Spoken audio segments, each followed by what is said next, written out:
반갑습니다. 여러분과 회로 이론을 공부하게 될 박영기입니다. 회로 이론 오늘은 이제 첫 단원이 들어가는데요. 이제 단원 이름은 회로 변수라고 되어 있는데 내용은 이렇게 이제 뭘 배울까 여기 나와 있습니다. 이제 이 단원에서 배울 내용이 이제 처음으로 하기 때문에 이 전기공학이 어떤 학문인가 전체적으로 보고 그 다음에 그 회로 해석이 이제 이 과목이 회로 전기회로 혹은 회로 이론인데 회로 해석에 관계된 것에서 이제 공학적인 관점에서 이걸 어떻게 바라보는가 하는 내용하고 그다음에 국제 단위계 이제 단위가 서로 특히나 이제 외국하고 같은 프로젝트를 한다거나 할 때 단위가 잘 안 맞을 때가 있는데 그런 이제 단위를 어떻게 할 거냐, 국제 단위계를 쓰겠다.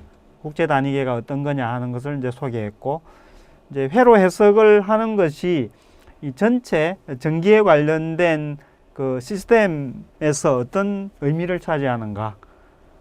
그 다음에 이제 그다음 단원부터는 이제 실제로 회로 이론에 구체적으로 들어가는 거죠. 전압, 전류, 그다음 이상적인 기본 소자, 그다음 기준 극성.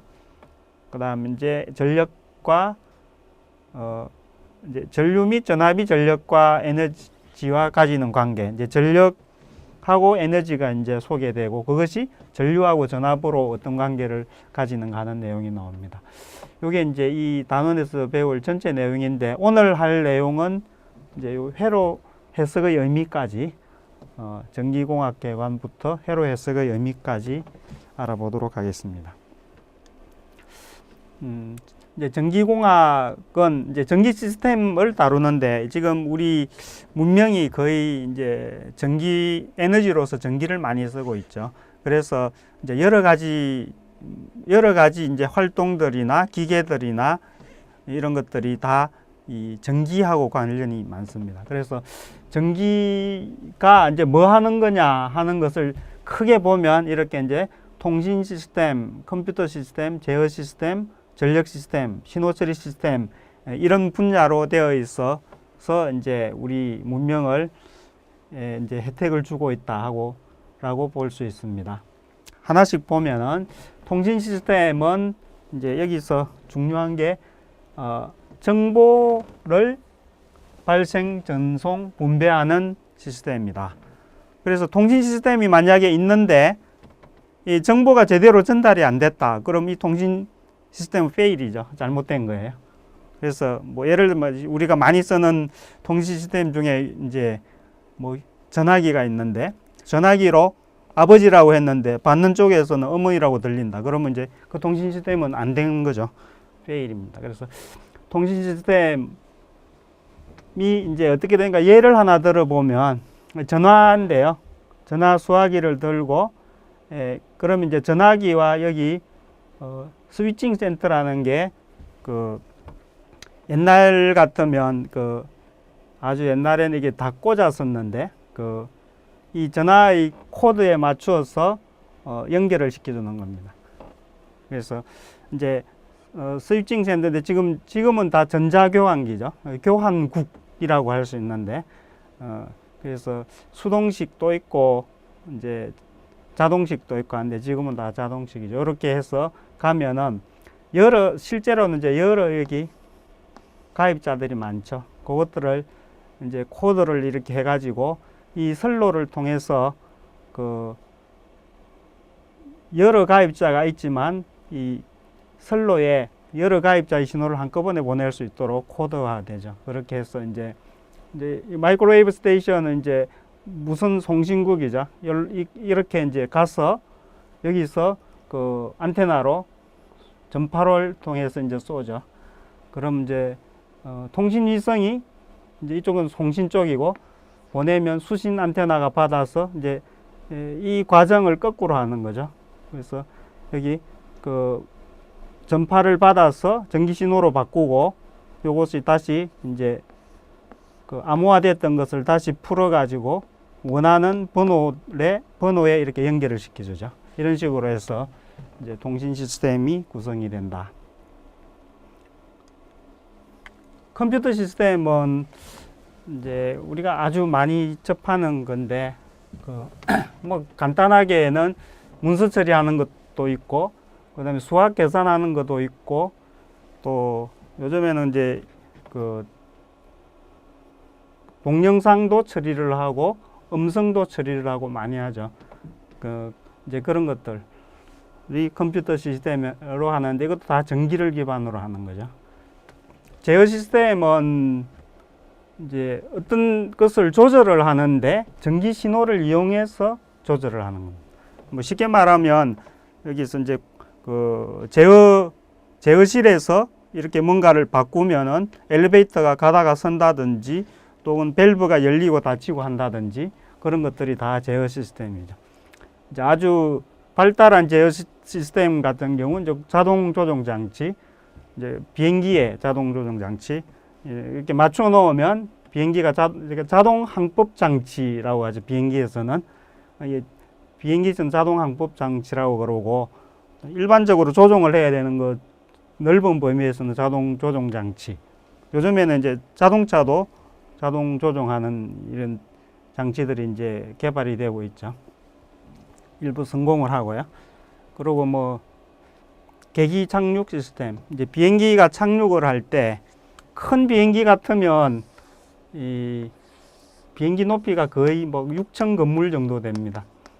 여기에 조종사가 이 땅을 내려다 보면 우리가 보통 성룡차 몰 때하고 감각이 전혀 다릅니다. 이게 거리라든지, 그러고 이 좁은 데서 비행기 주변 상황을 다 알기도 어렵고, 그러기 때문에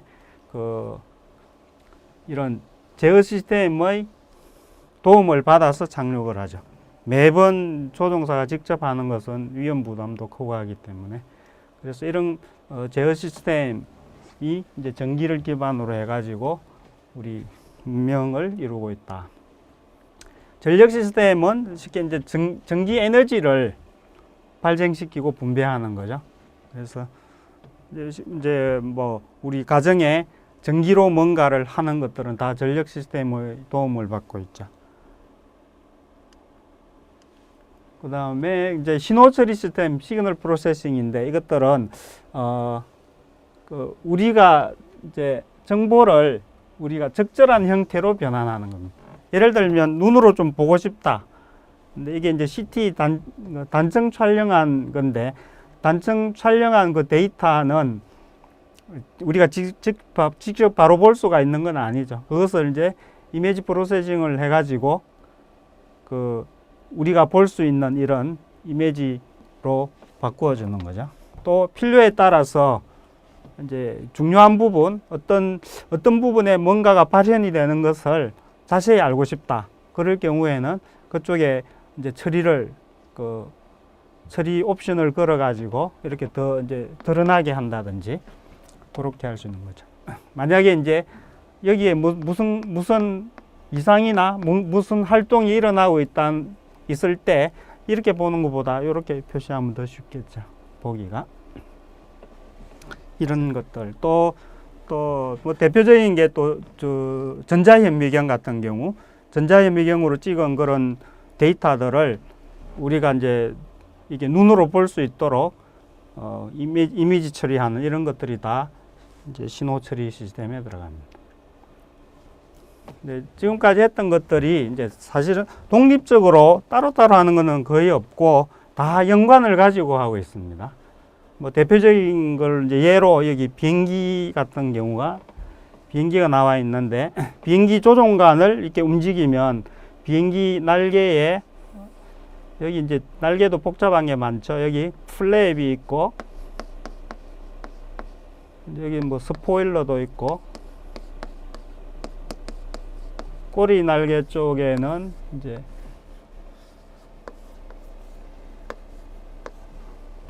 여기 이제 러드라고 그러죠. 방향타.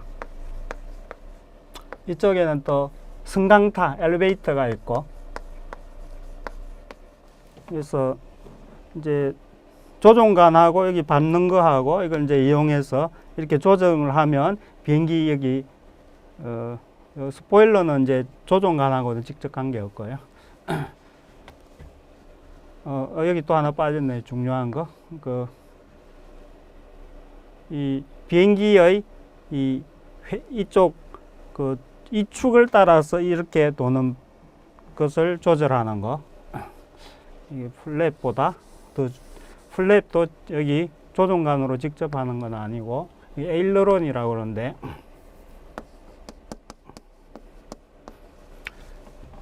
에일러론은 이것을 이렇게 하면은 이게 올라갔다 내려갔다 하는데, 여기 있는 거 반대로 동작을 하죠. 이게 올라갈 때는 이건 내려가고, 내려가면 이게 올라가면 이건 내려가고, 그래서 비행기가 지금 이 방향 같으면 이렇게 움직이도록 해주는 거죠.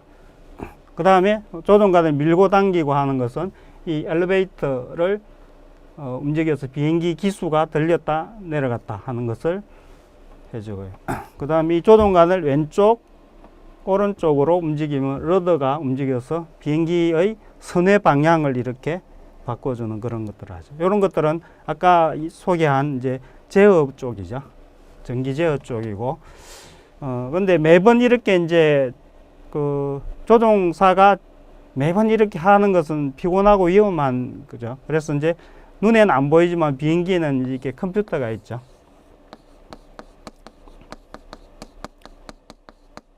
뭐 옛날에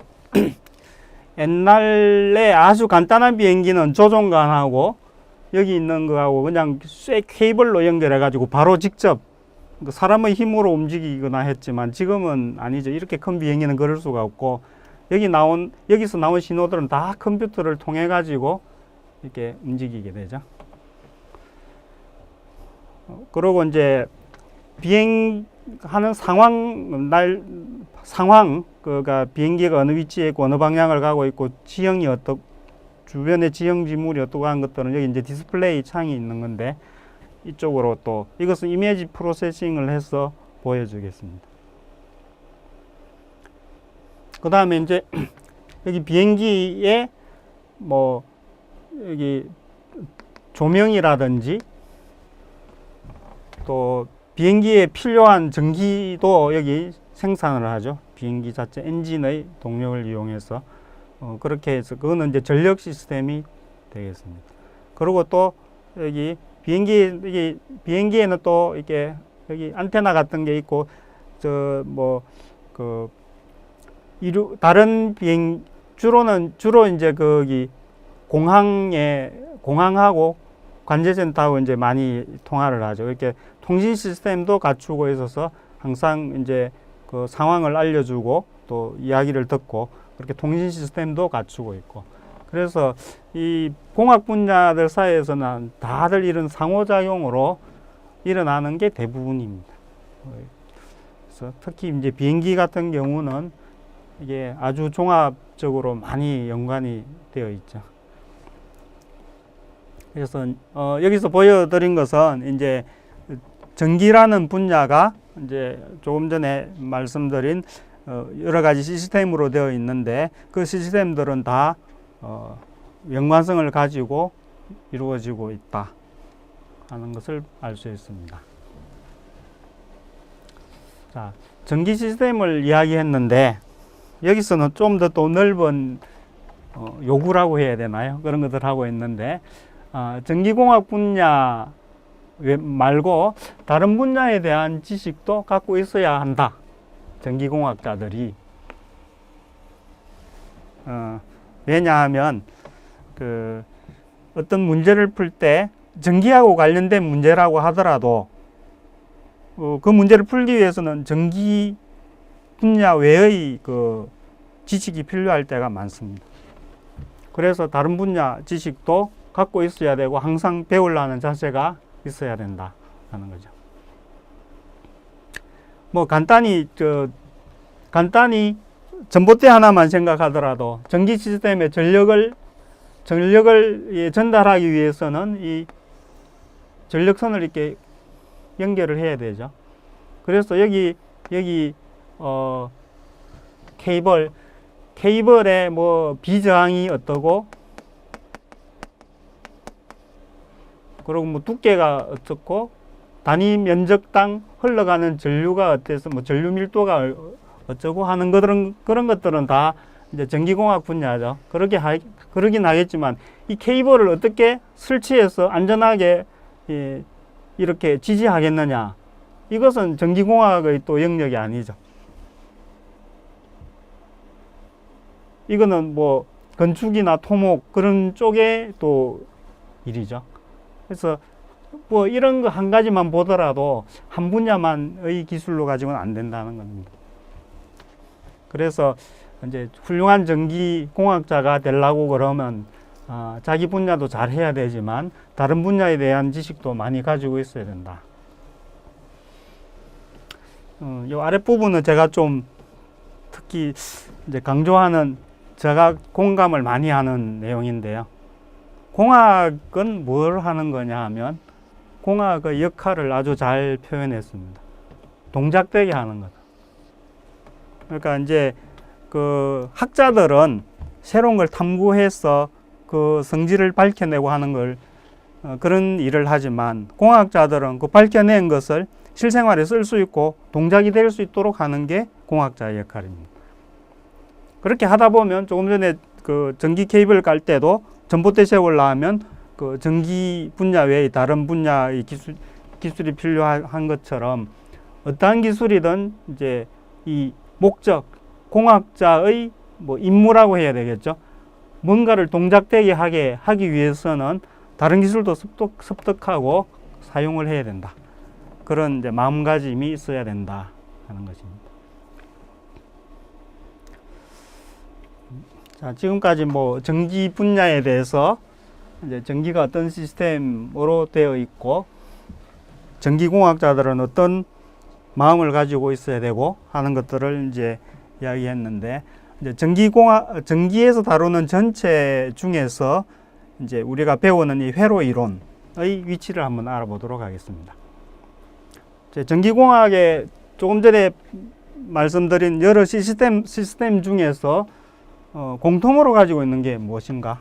시스템이 공통으로 가지고 있는 것은 전기 회로이다. 그래서 뭐 컴퓨터 시스템, 이미지 프로세싱, 시그널 프로세싱 안에 이미지 프로세싱인데 그 시그널 프로세싱 또 그 통신, 전력 이런 것들 다 공통적으로 가지고 있는 것은 전기 회로이다. 그래서 그러면 전기 회로가 뭐냐? 이것은 실제를 수학적으로 모델한 것이다. 실제 전기 시스템을 이제 수학적 모델로 건사화한 것이 전기 회로다. 다시 말하면 전기 회로는 실제는 아니다. 수학적으로 모델링한 것이다. 그 말이죠. 이제 건사화한 건데 이 건사화를 얼마만큼 할 거냐 하는 것은 이제 그 상황에 따라 달라집니다. 예를 들면 간단하게 그 전지에 전구를 켜고 싶다.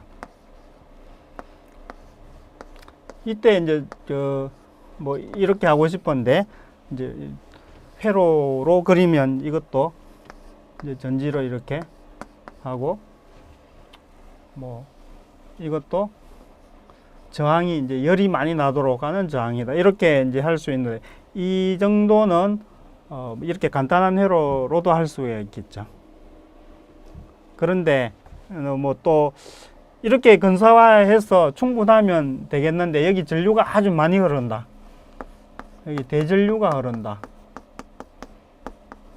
이럴 경우는 이렇게 건사화한 게 적합하지 않을 수도 있습니다. 이 전지에 열이 날 수가 있죠. 전류가 많이 흐르면. 그때는 이제 이렇게 건사화하지 않고 안에 이제 내부 저항 이런 것들도 고려를 해야 되겠죠.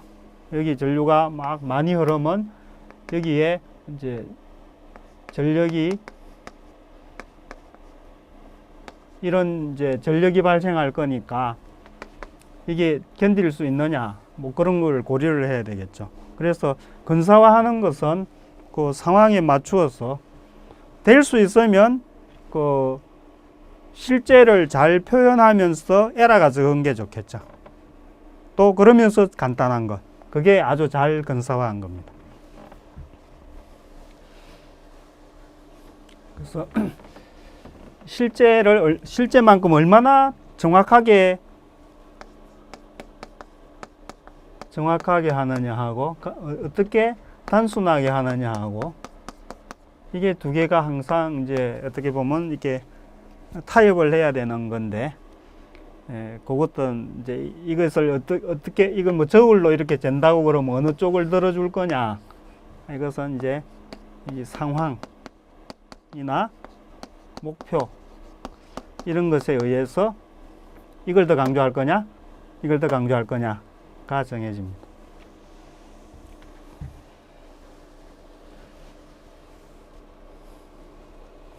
자, 이제 전기회로를 배우면 이제 엔지니어로서 어떻게 설계할 거냐 하는 거하고 또 어떻게 운전할 거냐 하는 것들을 배우기 위한 토대를 잡을 수 있다.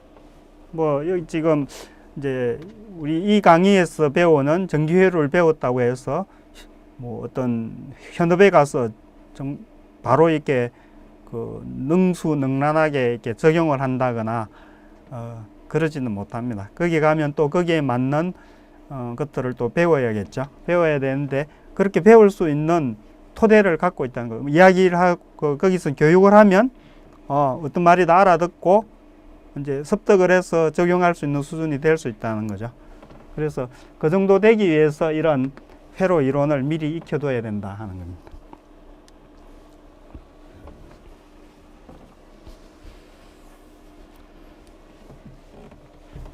이제 회로 이론과 전자기장 이론의 이제 관계를 설명한 건데요. 이제 실제로 이 회로 이론은 그 전자기장 이론의 특수한 경우에 속합니다.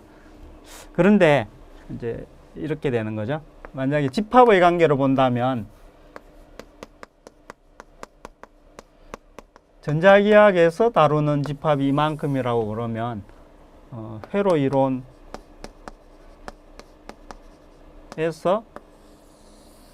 이론적으로 보면 이제 집합 관계는 이렇게 되죠. 그래서 전자기학 중에서 어떤 특별한 제약이 좀 가해진 그 일부분이 이제 회로 이론에 들어갑니다. 그러면 이 회로 이론을 하기 위해서 전자기학을 다 아주 잘 알아야 되느냐 하면 또 그건 아닙니다.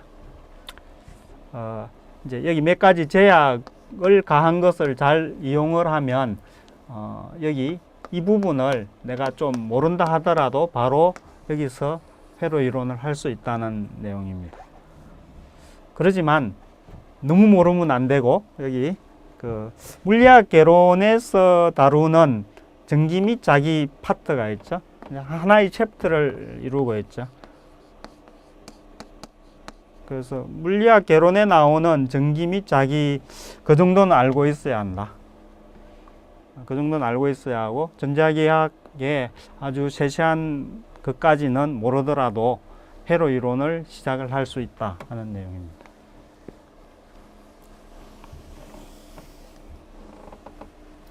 자, 그러면 어떤 가정을 하면 전자기 이론을 이렇게 잘 알지 못하더라도 회로 이론을 할 수가 있을까?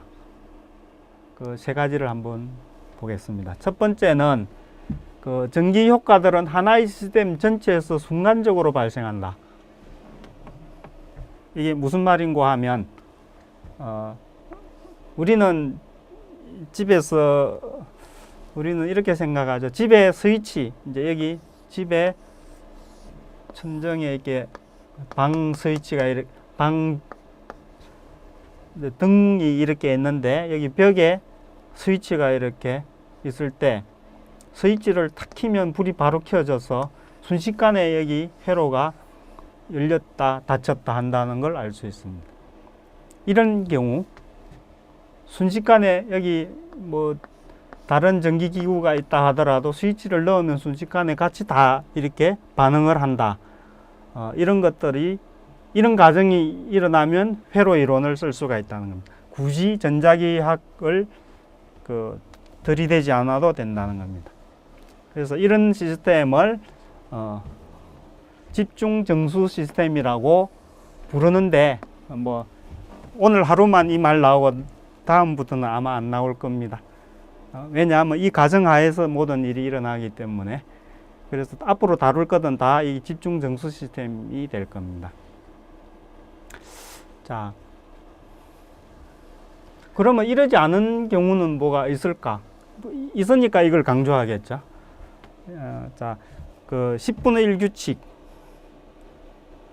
그 이제 파장이 막 나오고 하는데 어떤 이야기냐 하면, 여기 회로가 이렇게 있는데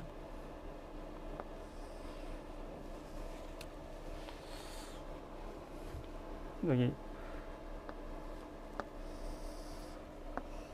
안테나로부터 이게 신호를 받아 가지고 뭔가를 하는, 이제 여기 회로가 이렇게 있다고 했을 때,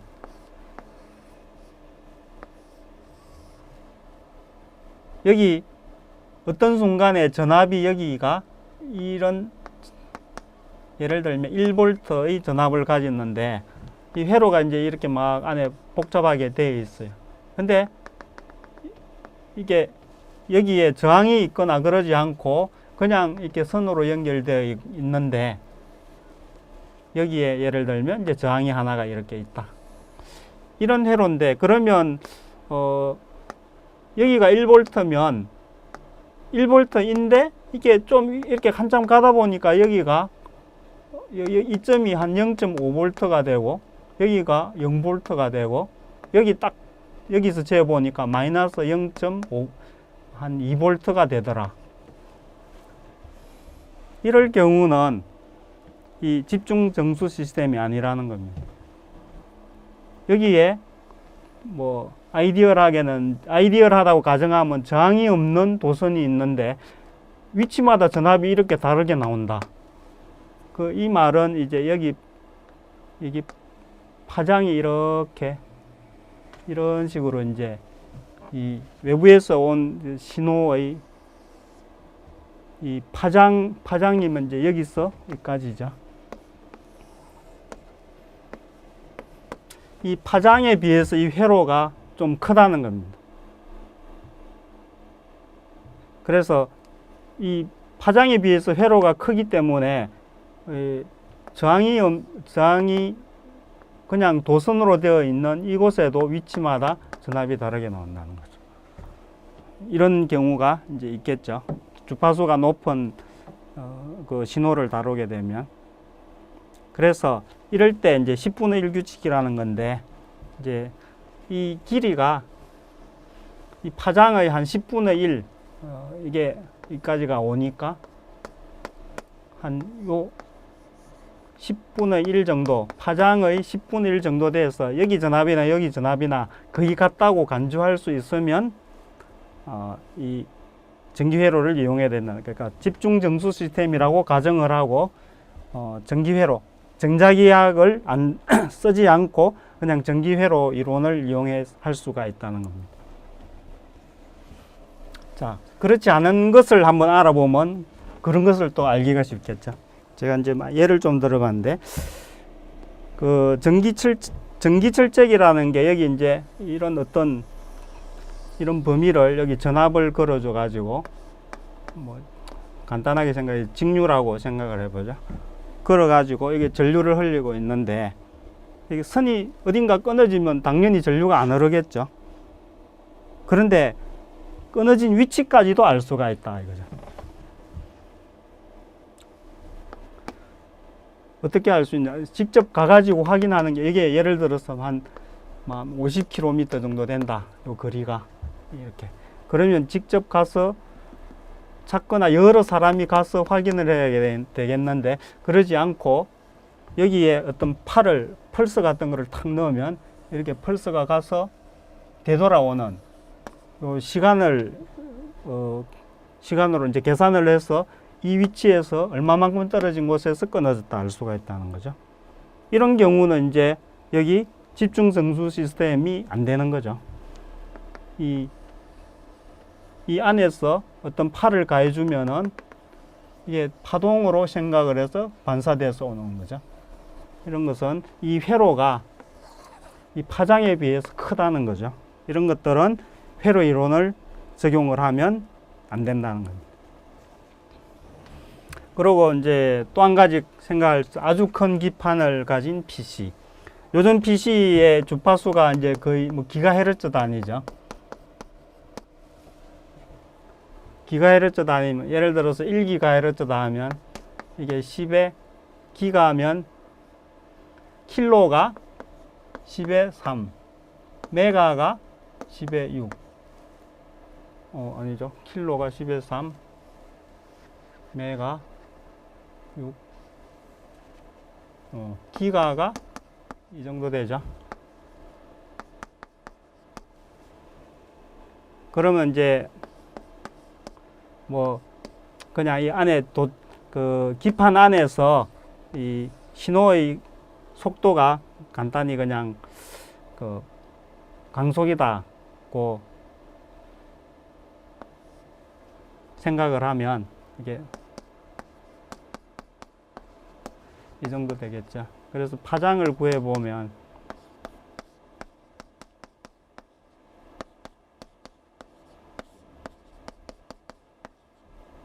0.3m 그러니까 그러니까 0.3m니까 30cm 정도 되겠죠.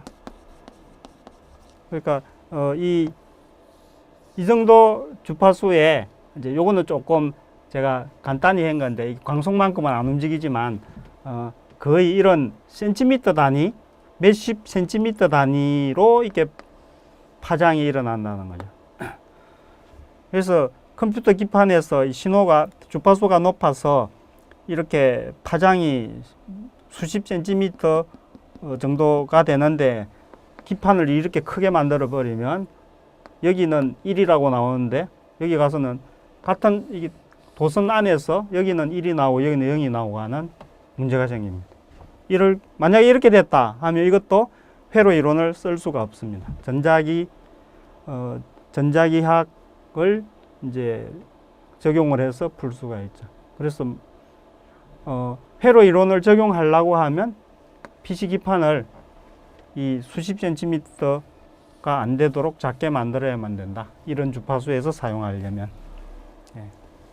그래서 이 집중 정수 시스템에 안 되는 예를 좀 보여줬는데 안 되는 거를 통해서 되는 것을 알 수 있겠죠. 이렇게 파장이 커서 충분히 그 회로가 적을 때에는 집중 정수 시스템이라고 할 수 있고 회로 이론을 바로 적용을 해도 된다 하는 내용입니다. 첫 번째 가정, 순간적으로 발생한다. 두 번째는 그 시스템 내 각 소자의 순전하가 항상 0이다. 여기 이제 전자기학 이론에 나오는 거죠. 여기 이제 원래 이게 가우스 법칙인데 전속 밀도를 이렇게 어떤 폐곡면으로 이런 전속 밀도가 나올 때 이걸 다 쌓으면 안에 전하인데 이것이 0이다. 무슨 말이냐 하면 여기 막 복잡한 회로들이 이렇게 있는데 이 안에 순전하가 차 있지는 않다는 겁니다.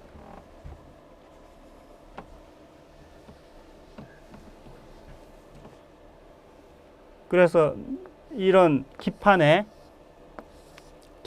저항도 있고 캐패시터도 있고 뭐 트랜지스터도 있고 여러 이 부품이 이렇게 있는데 이것을 쫙 싸가지고 이 바깥으로 나오는 전속 밀도가 있는가 한번 여기 이게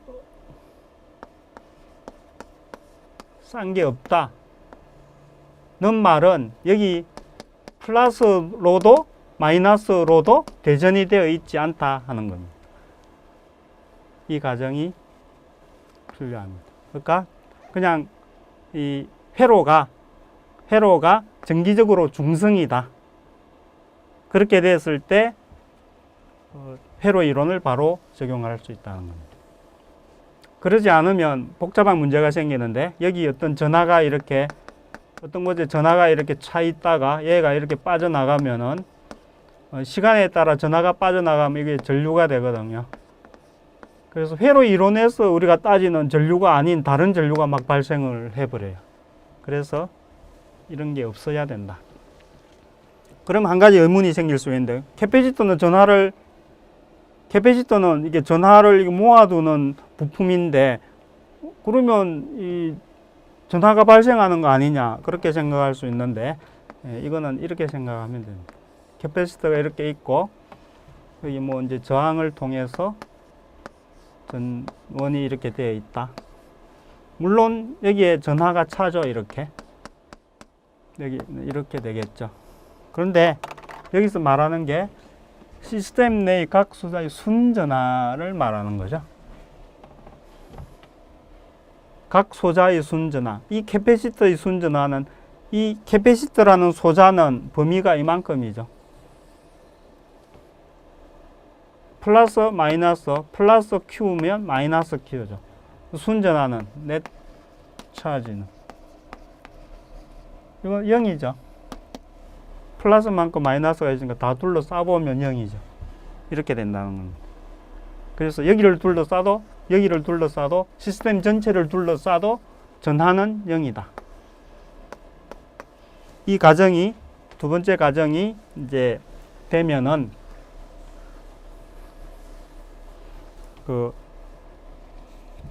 이 회로를 전자기학을 도입하지 않고 회로 이론으로 바로 해석을 할 수 있다 하는 겁니다. 세 번째는 소자들 사이에 자기적 결합이 없다. 소자들 사이, 그러니까 이제 우리 어떤 회로 기판을 보면 여기 저항 같은 것도 많고 여러 부품들이 이렇게 있죠. 그래서 여기 이제 구리판으로, 구리선으로 이렇게 연결되고 하는데, 그러면 여기에 전류가 이렇게 흐르면, 전자기학에서 배운 거는 전류가 이렇게 흐르면 자기장이 이렇게 생기겠죠. 이런 식으로. 이게 먼 곳에서는 자기장이 약하지만 또 이렇게 생기겠죠. 그러면 자기장이, 여기 신호가 직류가 아니고 교류로 전류가 왔다 갔다 하면 자기장도 왔다 갔다 하겠죠. 그러면 여기에 유도 전류가 또 생기겠죠. 자, 이런 것들을 엄밀하게 해석을 한다면 부품이 막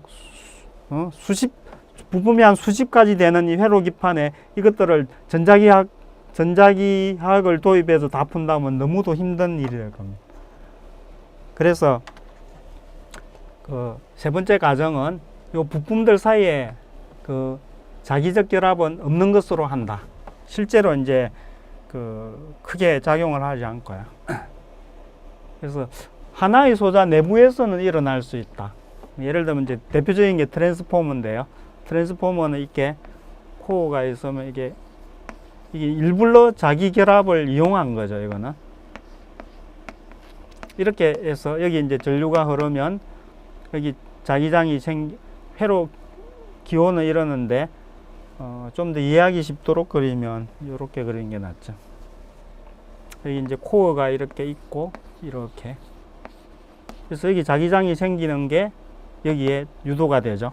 전자기 유도를 이용한 건데 일부러 이 현상을 이용한 부품이죠. 자, 이것은 어떻게 생각해야 되느냐. 이것도 소자 내부에서 일어나는 거죠. 이 트랜스의 이 소자라는 것은 요만큼, 요 안이 요거 하나가 트랜스죠. 그래서 소자 안에서 생기는 자기 결합은 괜찮다. 일어날 수 있다. 그렇지만 여기하고 옆에 이렇게 커패시터가 이렇게 있는데 여기서 나온 자기장이 커패시터에 왔다 갔다 해서 여기 유도 전류가 흐른다. 이제 요거는 없다고 본다 하는 거죠. 그래서 세 가지. 그래서 이제 만약에 전자기 이론을 사용하면 정말로 대책 없이 복잡해지는 그런 것들이 많습니다. 그래서 이런 크게 영향을 안 준다고 하면 이 세 가지 가정, 회로가 파장에 비해서 작다. 이게 집중 정수 시스템이다. 또 안에 순전하가 없다. 또 자기적 결합, 부품 사이에, 소자들 사이에 자기적 결합은 없다. 요 세 가정을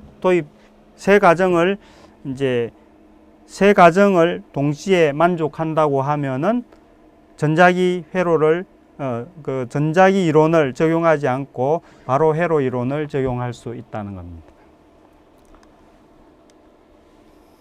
자, 그 다음에 이제 나오는 게 문제 해결이라는 게 나오는데, 이것은 이제 이 과목뿐만 아니고 다른 것들을 할 때도 이제 필요한 건데, 뭐 기본적으로 공학자들이 갖추어야 될 자질에 관한 그런 내용입니다. 그래서 일반적인 문제 해결 과정이라고 되어 있습니다. 자, 먼저 첫 번째로 주어진 것이 무엇인가. 이제 그 원수로 된 책에는 이렇게 표현이 되죠. 기분, 주어진 것. 주어진 것이 뭐 I1, I2다. 뭐 이런 식으로 나오고, 구해야 할 것, 알고 싶은 것. 이거는 이제 구해야 할 것. 이것은 이제 물음표가 붙는 것이겠죠. 구해야 할 것을 예를 들면 VO를 구해라. 이게 정리가 잘 돼야 된다는 겁니다. 그래서 구해야 할 것이 뭐냐, 주어진 것, 알려준 것은 뭐냐, 이것을 정확히 알고 해야 된다는 거죠. 그래서 막 계산을 하다가 거기 계산이 궁지에 빠진다거나 결과가 이상하다거나 그러면 다시 문제 처음으로 돌아와 가지고 뭘 알려줬고 구하라는 게 뭔가 하는 것을 다시 보라는 겁니다. 그렇게 하는 습관이 필요하다. 두 번째는 회로도를 그리거나 혹은 뭐 다른 시각적 모델을 그려라. 무슨 말이냐면 이해하기 쉽게 하라는 거죠. 그러면 머리가 복잡하지 않죠. 예를 들면 제가 한번 설명을 해볼까요? 1.5V 건전지의 플러스 극에서부터 나와서 스위치를 통과한 다음 스위치의 한 단자까지 연결을 하고 스위치의 나머지 단자에 전선을 연결해서 꼬마 전구의 한 단자에 연결한다. 방금 말한 꼬마 전구의 그 단자가 아닌 다른 단자로부터 전선을 연결해서 아까 말한 전지의 마이너스 극으로 연결한다. 이거 머리로 이제 이야기를 들으면 그려봐도 이제 그려지는 사람도 있겠지만 뭔 말인지 복잡할 겁니다. 그렇게 복잡하게 말한 것을 이렇게 간단하게 표현할 수 있다는 거죠. 플러스 극에서 나와서 스위치의 한 단자까지 연결한다. 이 단자가 아닌 다른 단자로부터 전구의 한 단자까지 연결한다. 조금 전에 말한 전구의 단자가 아닌 단자로부터 방금 말한 전지의 마이너스 단자까지 연결한다. 말로 하면 이렇게 깁니다.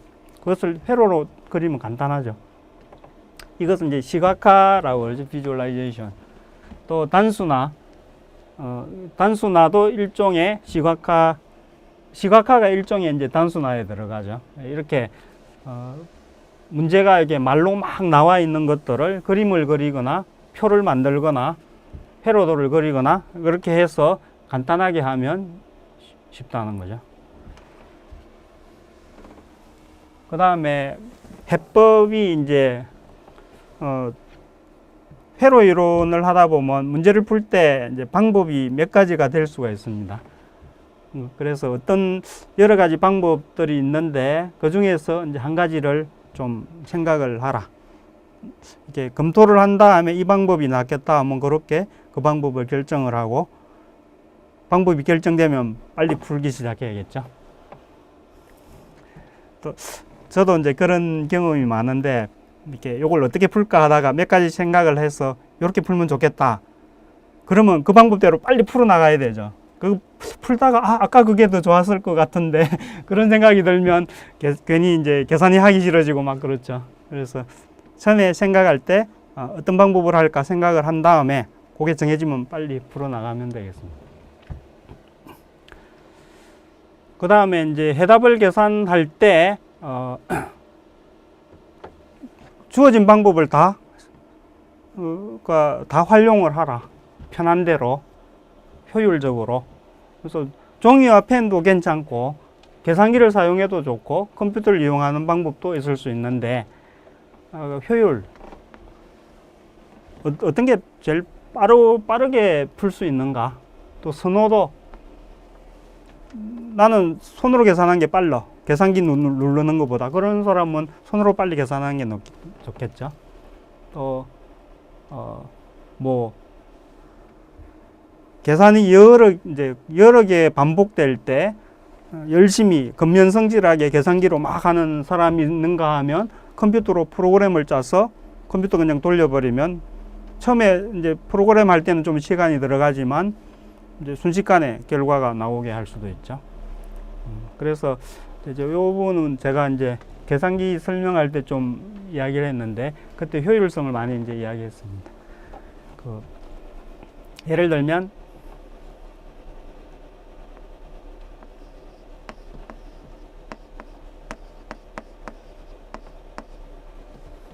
뭐 이걸 풀 때 계산기로도 풀 수 있죠. 계산기에 이제 방정식 푸는 기능이 있으니까 그 기능을 이용해서 푸는 방법하고, 간단히 2와 5의 최소 공배수 10을 양변에 곱해서 7V는 1, V는 7분의 1이다.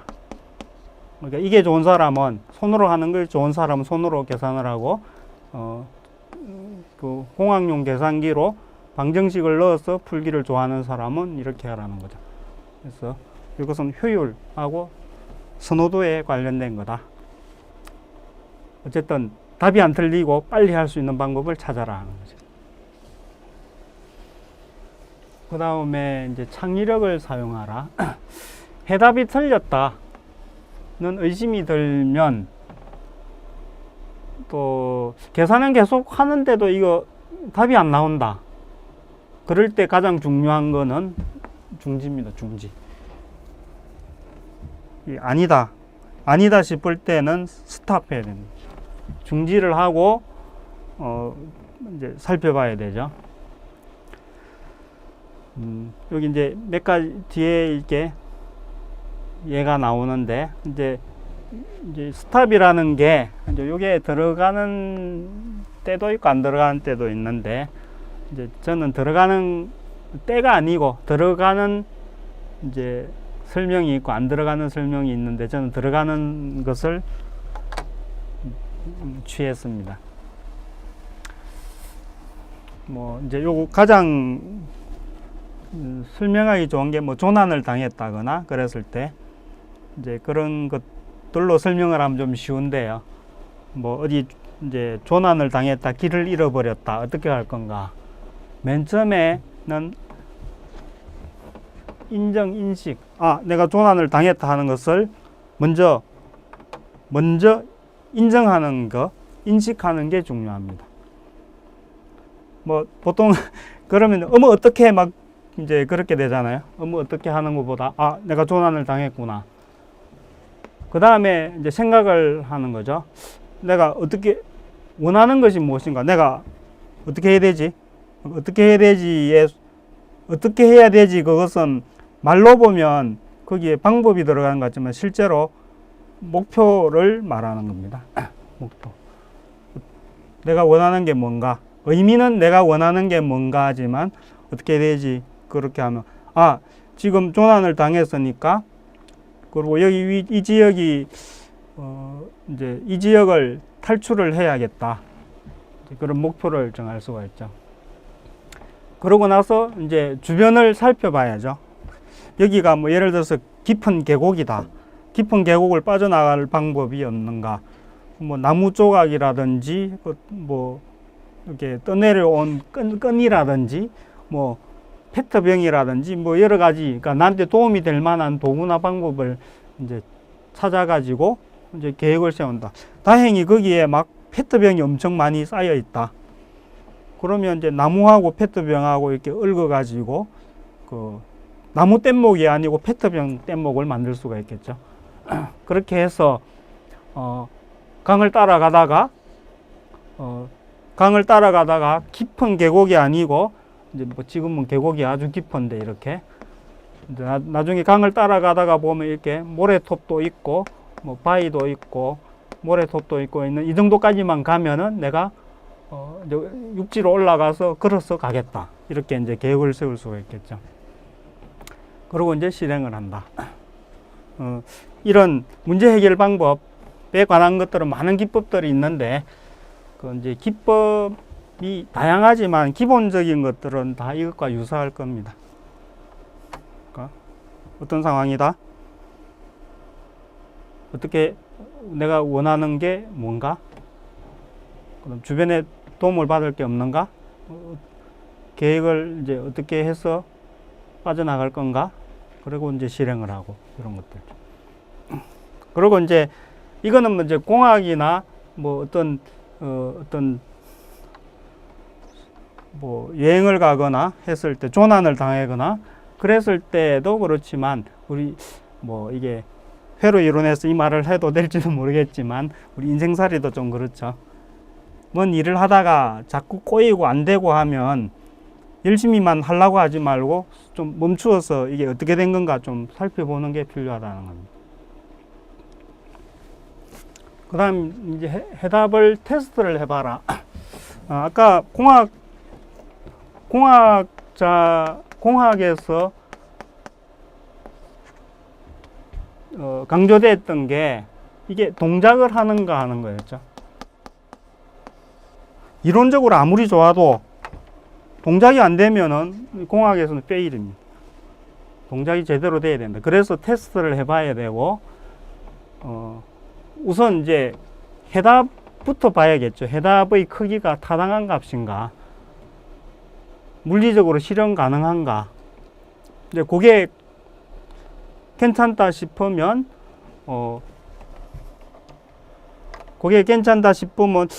혹시 틀렸을 수도 있으니까 다른 방법으로 이것도 내가 구한 답이 맞는지, 이제 특히나 그게 안전이 관련된 것들은 이제 그렇게 해봐야죠.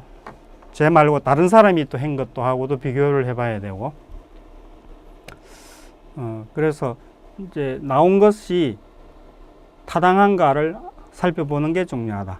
이건 이제 물리에서도 많이 강조하죠. 물리에서도 복잡한 것을 이렇게 다 이제 수식 전개를 한 다음에 답이 얼마 나왔다. 예를 들면 뭐 이런 관계를 얻어냈다. 그러면 그러고 나서 이게 어떤 물리적 의미라고 그러죠. 물리적 의미를 많이 강조하는데 이게 어떤 거냐? 거리의 제곱에 반비례한다. 그러면 거리가 멀어지면 힘이 급격히 떨어지겠구나. 또 이제 실제로는 뭐 이렇게 되겠죠. 그래서 유전율이 반비례한다. 어떤 유전율이 있는 곳에서는 힘을 덜 받겠구나. 전하의 크기에 비례한다. 그래서 전하량이 큰 곳에 있으면 옆에 있으면 힘을 많이 받겠구나.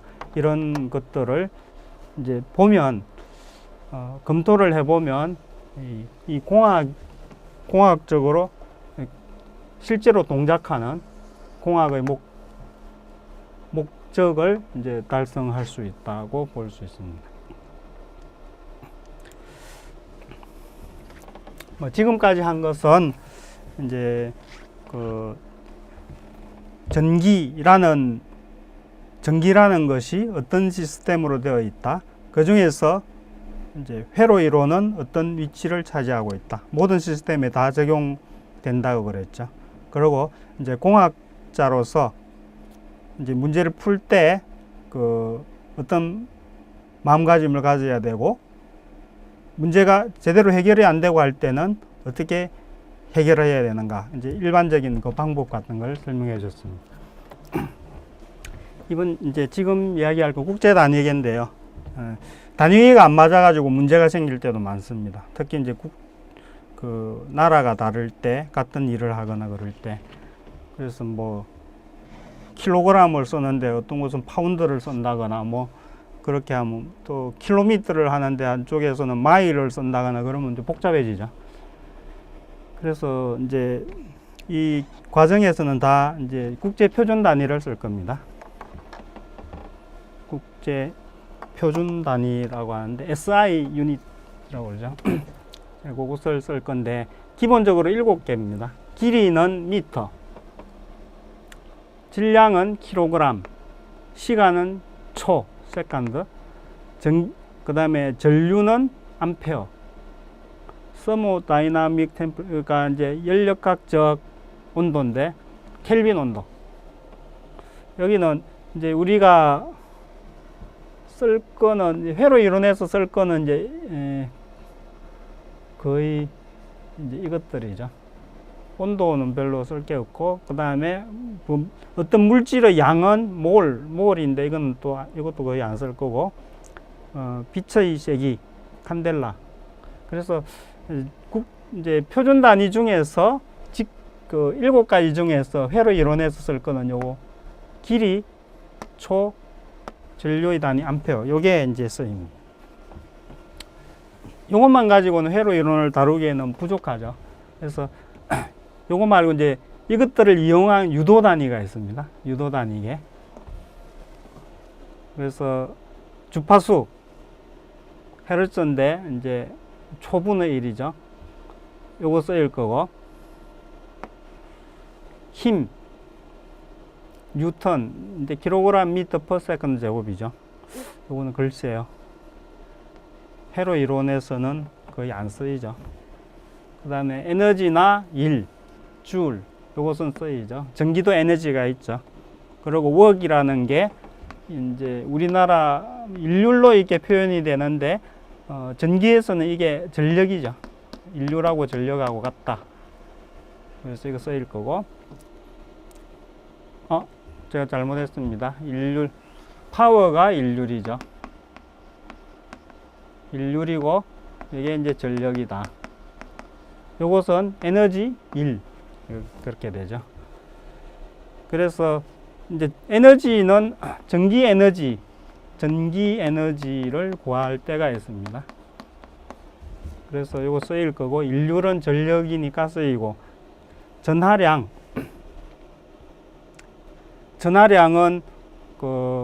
전하량을 직접 구하지는 않지만 전류하고 관련해서 구할 거거든요. 전하량을 직접 쿨롬 단위로 이렇게 직접 구하지는 않고, 이거하고 관련된 전류를 많이 구하는데, 전류 구하는 데서 이제 전하가 조금 나오죠. 그래서 이거는 뭐 삼각형이라고 해야 될 것 같고, 일렉트릭 포텐셜 전압은 많이 쓰일 거고, 그 다음에 전기 저항 옴도 많이 쓰이고요. 이제 이거는 컨덕턴스라고 그러죠. 저항의 역수, 요것도 쓰이는데 대부분 이제 저항으로 대체해서 많이 쓰죠. 그 다음에 일렉트릭 커패시턴스, 전기 용량 혹은 정전 용량이라고 하는데, 요것도 이것을 구하는 것은, 이건 이제 그 커패시턴스의 직렬 병렬도 이렇게 나중에 다루게 됩니다. 마그네틱 플럭스는 이제 그 기전력 이제 마그네틱 플럭스의 그 시간 변화가 전압이다. 이 전압을 구하기 위해서 쓰이는데, 이것도 이제 일렉트릭 차지처럼 요 놈을 직접 구하는 게 아니고 다른 거 구하는 데 쓰이는 겁니다. 인덕턴스는 많이 쓰이고요. 그래서 여기서는 그 힘 빼고는 거의 쓰인다고 보면 되겠습니다. 유도 단위. 뭐 그렇게 쓰이는 것만 좀 골라 놓은 것 같습니다. 자, 그 다음에 단위가 너무 크거나 작을 때, SI 단위가 좀 쓰기에 불편할 때가 많죠. 큰 값이나 작은 값이라서. 그때 이제 여기를 기준으로 해서 이쪽은 작아지는 값, 이쪽은 이제 커질 때 쓰는 건데요. 많이 쓰는 것만 보면 센치를 이렇게 쓰죠. 그냥 요거는 이제 그 자료를 보시면 될 거니까, 작아지는 거, 커지는 것, 많이 쓰는 것만 알아주시면 되겠습니다. 센치, 10cm는 10의 마이너스 2성을 뜻하죠. 그 다음에 작아지는 게 밀리. 밀리는 10의 마이너스 3. 그 다음에 마이크로 10의 마이너스 6. 그 다음 나노 10의 마이너스 9. 피코 10의 마이너스 12. 이제 요게 많이 쓰이고요. 커지는 것은 작아지는 것에 이제 하나가 작아지는 것에 대시가 빠졌네요. 대시는 데시벨 할 때 쓰죠. 10의 마이너스 1. 10의 마이너스 1성이기 때문에 데시벨 할 때는 앞에 10을 곱해주고 뭐 로그 어쩌고 저쩌고 하고 데시벨 이렇게 붙이죠. 그냥 하면 값이 작기 때문에 그 데시벨로 한 대신에 10을 곱해준다. 뭐 어떤 값이 적을 때 퍼센트도 써죠. 퍼센트를 쓰는 대신에 100을 곱해준다. 이제 그런 내용이죠. 그래서 대시도 이제 데시벨 할 때 쓰인다. 커지는 것은 뭐 킬로는 10의 3성, 메가 10의 6성, 기가 10의 9성. 뭐 이 정도로 쓰입니다. 더 이제 크고 더 작은 것도 있긴 하지만 회로 이론에서는 거의 안 쓰니까 이 정도만 알아두시면 되겠습니다. 이제 단위하고 관련된 문제가 하나 있는데 한번 풀어보겠습니다. 단위가 안 맞을 때 환산하는 게 좀 귀찮다는 걸 한번 볼 수 있는데, 신호가 케이블 안에서 빛의 속도의 80% 속도로 전파될 수 있다.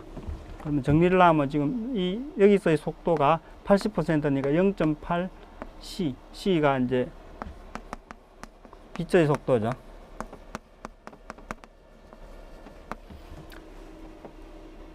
그렇다면 인치로 표시한 케이블 길이가 얼마면 가는데 1나노세컨드. 여기서 이제 여기까지 가는데 물어보는 게 이 길이가 얼마인가 하는 거죠. 길이가 얼마면 이 뭐 파가 이렇게 가는데 여기가 t가 0인 것 같으면 여기에 t가 1나노세컨드가 되는가 하는 문제. 문제 자체는 아주 쉬운 거죠. 그러니까 시간 속력 거리의 관계니까 아주 우리가 초등학교 다닐 때도 배웠던 것 같은데 이제 그런 내용이죠. 근데 이제 단위가 좀 다르다는 게 문제죠. 여기 이제 제가 여기 문제에서 이게 뺐는데요. 이게 인치 단위로 표시하라, 이게 빠졌네요. 요것 때문에 이제 좀 귀찮아진 거죠. 인치 단위로 표시하라, 이 길이를. 자, 그러면 이제 길이는 속력 곱하기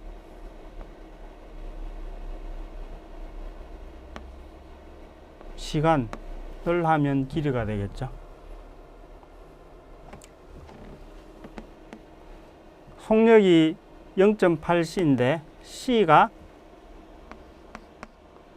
뭐 2.998 곱하기 10의 8성 미터 퍼 세컨드죠. 그거 뭐 간단하게 하면 약 3 곱하기 10의 8성 미터 퍼 세컨드. 뭐 정확하게 하면 이렇게 되겠죠. 그리고 시간은 1 나노 세컨드니까 1 곱하기 10의 마이너스 9성 세컨드죠.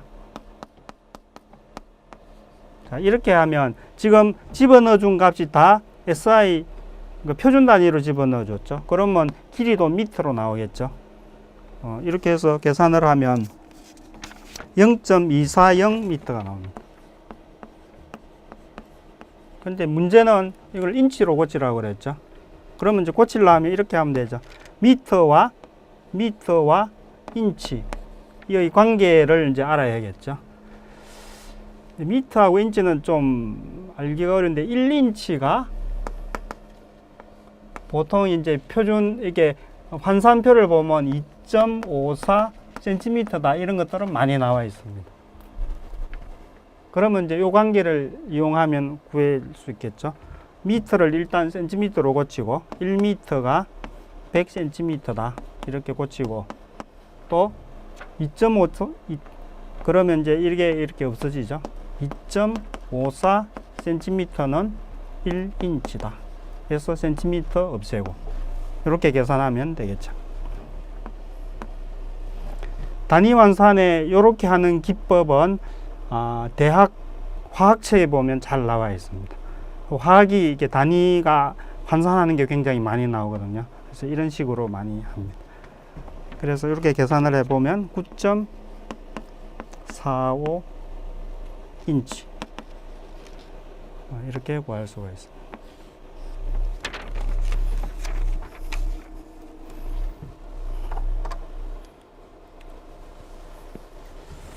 다음에 이제 회로 해석의 개요에 대해서 설명하겠습니다. 회로 해석이 좀 중요하다는 것을 이제 강조하는 거죠. 지금 이 내용을 보면 이게 이제 어떤 회로를 개발하는 과정이라고 보시면 됩니다. 소비자의 요구가 있다, 니즈가 있으면 이걸 가지고 어떤 사양으로 이게 만들어야 되는가, 회로를 이게 사양을 정하게 되죠. 이때 이제 경험이라든지 이런 게 많이 필요한데, 그래서 사양을 정하면 이제 그 개념을 잡습니다. 이 회로는 이런 식으로 해서 이렇게 되도록 하겠다, 이런 개념을 잡으면 이제 회로를 모델을 하죠. 이렇게 회로 모델을 해서 이게 모델로 해가지고 이제 적합하다 싶으면 물리적으로 프로토타입을 만들죠. 시제작을 해가지고 만들어 보면. 근데 이게 한 번에 이렇게 가는 경우는 거의 없습니다. 하다가 회로를 해석을 해보니까 원래 그 사양의 대로 안 나오더라. 그러면 다시 고치고 이렇게 되죠. 그렇게 해서 좀 괜찮다 싶어서 실제로 만들어 보면 또 안 맞을 경우가 있죠. 뭐 이 자체의 문제 같으면 간단하게 고치는데, 아니면 회로를 또 이렇게 수정을 해야 될 때도 있죠. 이런 일들이 계속 일어나는 거죠. 개발이라는 과정이. 그래서 이제 계속 이렇게 좀 더 정교하게 만드는 과정을 해서 나중에 이 사양에 다 맞아 떨어지면 이제 이 회로가 제대로 개발이 됐다. 이게 회로를 설계를 제대로 했고, 그 다음에 프로토타입까지는 괜찮다, 이렇게 결론이 나죠. 그래서 이 과정에 이 회로 모델이 아주 중요하다. 회로 모델을 잘 짜서 실제로 만들어도 잘 돼야 되고, 그리고 안 되면은 또 회로 모델을 고쳐야 되고, 그런 내용입니다. 이 내용은 조금 전에 설명한 설명으로 될 것 같으니까, 말이 너무 많아가지고 설명한 내용인데 말이 너무 많아서 이건 생략하고요. 그래서 결론이 뭐냐 하면, 회로 해석은 설계 과정에서 매우 중요한 역할을 한다. 자, 회로를 설계를 할 때 해석을 할 수 있어야 된다. 해석을 해서 설계를 하고 또 필요하면 정교하게 모디파이하고 해야 된다는 거죠. 그래서 우리 지금 회로 이론이라는 이 과목은 어떤 거냐면 이 디자인하고 어널리시스 두 개를 이렇게 저울질을 한다고 하면은 이렇게 기울어지는 거예요. 그러니까 회로 해석을 많이 하는 거다. 디자인도 물론 나옵니다. 이제 해석을 충분히 한 다음에 이제 문제나 과제로 이렇게 디자인을 하라고 나오죠. 그래서 이번 시간에는 참 많은 내용을 이야기했는데, 이제 전기라는 게 우리 문명에서 어떤 시스템으로 우리 문명을 지원해주고 있는가 하는 거하고, 또 전기 회로의 전기 시스템의 공통적인 게 전기회로다. 전기회로는